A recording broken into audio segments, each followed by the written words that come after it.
जय श्री कृष्ण। सुखमय संडे सत्संग में सभी का हार्दिक अभिनंदन है। श्री गुरुदेव श्री कृष्ण को याद करते हुए शुरू करते हैं आज का सत्संग। जो कोई भी उसका नाम लेता है उसे कुछ भी और करने की आवश्यकता नहीं। जब कोई कुछ समय तक नाम को नियमित लेता है तो नाम ही उस भक्त को अपना लेता है, यानी कि प्रभु का नाम अपने भक्त को अपना लेता है। फिर उस भक्त को नाम रटने की ज़रूरत नहीं पड़ती। नाम जो है ऑटोमेटिक उसके हृदय में चलता रहता है। भक्ति तपस्या से प्राप्त नहीं होती, वरन भगवान में अपनापन करने से प्राप्त होती है। मेरी तो गिरधर गोपाल दूसरा न कोई। इसलिए भक्ति में अनन्यता की महिमा है। दूसरों न कोई, यानी कि कोई दूसरा है ही नहीं, बस केवल भगवान ही मेरे अपने। भक्ति मार्ग पर चलने वालों को ज्ञान वैराग के लिए परिश्रम नहीं करना पड़ता। विषयों से, मान बढ़ाई से स्वतः ही वैराग हो जाता है।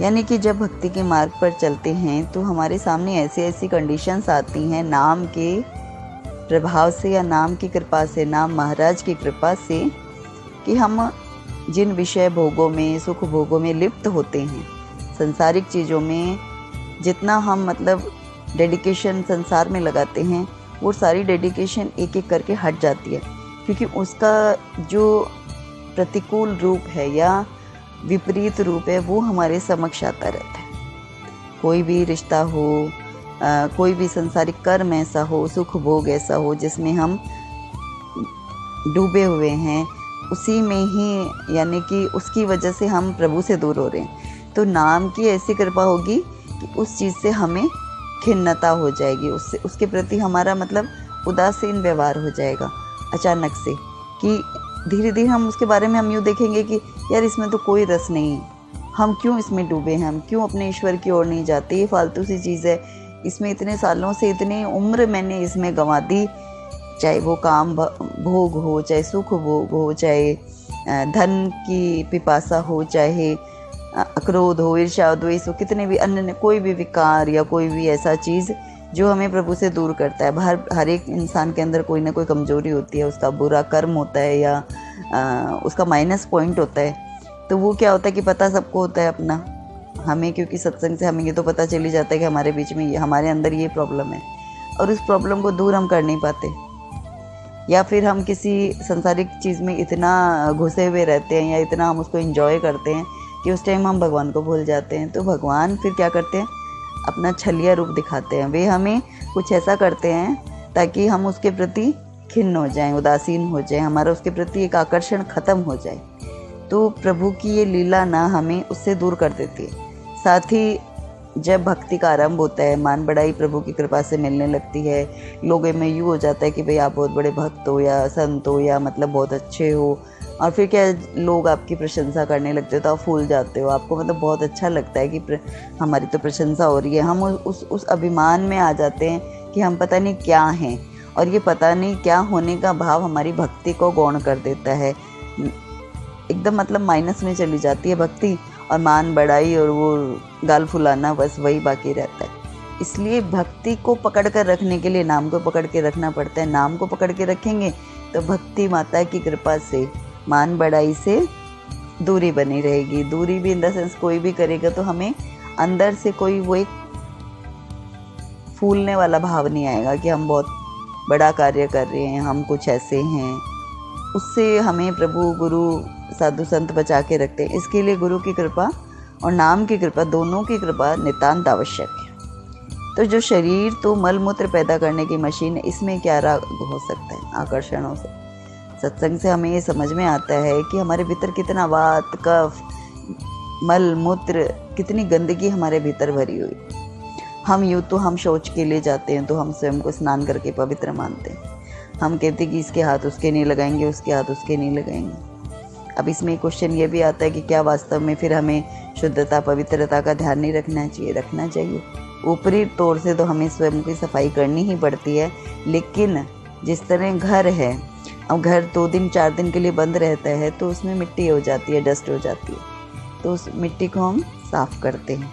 वैसे ही हमारा जो मन है, हम उसको डेली अगर सत्संग से, भगवान के नाम जप से सफाई उसकी नहीं करेंगे तो मन में विकार आ जाएंगे, गंदगी पैदा हो जाएगी। अब हालांकि ये तन मन में हमारे कितने गंदे विचार, कितना कुछ भरा रहता है, बॉडी में गंदगी है, मन में गंदगी है। अब वो गंदगी हमें कितना परेशान करती है कि हमें ईश्वर की ओर चलने ही नहीं देती। लेकिन सत्संग का ये प्रभाव है, नाम जप का ये प्रभाव है, नाम महाराज की कृपा से इस शरीर से ही आकर्षण खत्म हो जाता है या राग कम हो जाता है, तो संसार से भी आकर्षण कम होने लगता है। तो प्रत्येक मनुष्य को एक क्षण चाहिए तो मरने वाले के पास होने वाले कीर्तन में शामिल होना चाहिए। उसमें शामिल हुए लोग सब मुक्ति के अधिकारी हो जाते हैं। अब कोई किसी जीव की मृत्यु होती है, मनुष्य की मृत्यु होती है, हम 11वें पे कीर्तन करते हैं, भगवान का नाम लेते हैं, तो हम उस टाइम एक वैसी पोजीशन में होते हैं कि उस टाइम सोचते हैं कि देह, यानी कि देह नश्वर है, देह को तो नष्ट ही होना है। तो हमें अपने तन को सांसारिक कार्य में लगाते हुए लेकिन मन को हमेशा प्रभु स्मरण में लगा के रखना चाहिए। मृत्यु के समय शामिल हुए कीर्तन से हमें ये आभास होता है कि इस संसार से सबको जाना है, ये किराए का घर है ये तन, और इसमें हम तभी तक हैं जब तक प्रभु ने हमें श्वासें दे रखी हैं। इसलिए हमारा प्रभु के प्रति कर्तव्य बनता है कि हम एक एक श्वास को प्रभु के नाम समर्पित कर दें। ये समर्पण, ये शरणागति जीवन में प्रभु का प्रेम को बढ़ाती है, साथ ही हमारा मनुष्य योनि को सफल करती है। अब जब कोई इंसान मर जाता है, धरती पे से चला जाता है, उसके 11वें के कीर्तन पे जब हम जाते हैं या उसमें बैठक के लिए जाते हैं तो हम सोचते हैं यार इसने ये नहीं करा, कितनी छोटी उम्र थी, ये हो गया वो हो गया। हम जो भी चर्चा होती है हम करते हैं, अच्छा इंसान था, बुरा इंसान था, ये ऐसे करता था, ये वैसे करता था, लेकिन कभी हम ये चर्चा नहीं करते कि इसने भजन कितना करा, इसने सत्संग कितना करा। और वास्तव में वही तो पूंजी है जो वो साथ लेके गया है। बाकी सब तो यहीं छूट गया, पत्नी, पति, पुत्र, रिश्तेदार, इष्ट मित्र जो भी थे सब यहीं छूट गए। धन दौलत, घर, गाड़ी, घोड़ा, बंगला इत्यादि सब कुछ A to Z यहीं है। वो सिर्फ अपनी आत्मा से प्रभु के चरणों में गया, तन भी यहीं रह गया जिसे हम जला देते हैं। तो ये चीज़ हमें बोध कराती है कि हमें भी इसी तरह जाना है, इसी रूप में, ऐसे ही संसार से जाना है। तो क्या वास्तव में हम उस जीवन को सफल कर रहे हैं या नष्ट कर रहे हैं? भोगों में लिप्त होकर हम बस एक मशीन बने हुए हैं कि बस काम कर रहे हैं, धन कमा रहे हैं, ये कर रहे हैं, निंदा कर रहे हैं, प्रशंसा कर रहे हैं, अच्छा कर रहे हैं, बुरा कर रहे हैं, सब कुछ कर रहे हैं, लेकिन हम भजन नहीं कर रहे हैं। अगर जीवन में भजन हो, नाम महाराज की कृपा हो, साधु संतों की कृपा हो, गुरु की कृपा हो, ठाकुर जी की कृपा हो, तो जीवन में यदि भजन हो, नाम जप सत्संग हो, तो वास्तव में जीवन के अनमोल क्षण वही हैं। और वो जीवन में बहुत कम है। मतलब अगर हम 40 साल के हैं तो हमने मतलब 1 साल भी रेगुलर भजन नहीं किया होगा, क्योंकि हम 2, 4, 10 महीने, 6 महीने से आधा घंटा कीर्तन में जाते हैं या सत्संग में जाते हैं या भजन करते हैं या प्रभु की पूजा करते हैं 5 मिनट के लिए। तो अगर उसको कैलकुलेट करा जाए तो हम अगर 40, 50, 60, 70 की साल की उम्र में इस संसार से जाते तो वो कैलकुलेशन बहुत कम होती है। जब हमने भजन करा, सुख भोग कितने करे, परिवार को कितना टाइम दिया, इष्ट मित्रों को कितना समय दिया, संसार को कितना समय दिया, वो सारा दिया हमने। अपनी कर्तव्य में कहीं कोई कमी नहीं छोड़ी। लेकिन हमने स्वयं को कितना समय दिया, हम स्वयं कब खुश हुए, हमने आनंद की अवस्था को प्राप्त किया कि नहीं किया, हमने प्रभु के चरणों में कितना समय बिताया, ये वास्तविक क्षण है। और उससे जो प्राप्त हुई नाम धन की पूंजी से जो हमें जो प्रभु की कृपा का जो प्रसाद मिलता है, जो खर्चा मिलता है आगे की यात्रा में, वो हमने कितना एकत्रित किया। उस सफ़र पे तो अकेले ही जाना है, कोई परिवार का जन हमारे साथ नहीं जा रहा, एक आया भी नहीं जा रही, तो फिर हमने कितना धन एकत्रित किया। उस धन का मोल है और वो हमारे पास बहुत कम होता है। इसलिए सत्संग हमें बताता है, नाम महाराज हमें बताते हैं या साधु संत हमें बताते हैं कि हम अंतःकरण में जितना भगवान को भर सकते हैं भर लें और आनंद से इस जीवन को जिएं और भरपूर जिएं। मतलब सिर्फ शॉपिंग करना, एंजॉय करना, खुशी होना या नाचना गाना ही आनंद नहीं है। आनंद प्रभु के चरणों में, जब उनके चरणों में हम सहज अवस्था में बैठते हैं, प्रभु की कृपा बरसती है, हमारी आंखों से स्वतः आंसू आने लगते हैं या हमारे शरीर में रोमांच होता है। वो एक स्थिति जहाँ पे हम स्वयं को भूल जाते हैं कि हम कौन हैं, क्या जाति है, क्या रूप है, क्या रंग है, क्या नाम है। कौन अपना कौन पराया, बस एक आत्मा और परमात्मा का मिलन जहाँ हो रहा होता है, वो जो क्षण है वो वास्तव में आनंद के क्षण है।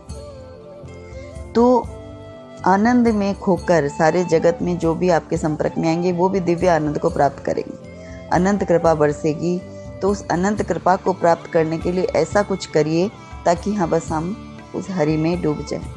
कृपा को आने के लिए, अंतःकरण में प्रवेश होने के लिए नाम जप का मार्ग बना ले। इस जिव्या से नाम जप अंदर जाकर भीतर प्रकाश करता है, तो इस प्रकाश को भीतर जाने दे ताकि मन के भीतर का अंधेरा दूर हो, नाम में मन लगे, प्रभु में मन लगे और हमारा ये जीवन सफल हो। जय श्री।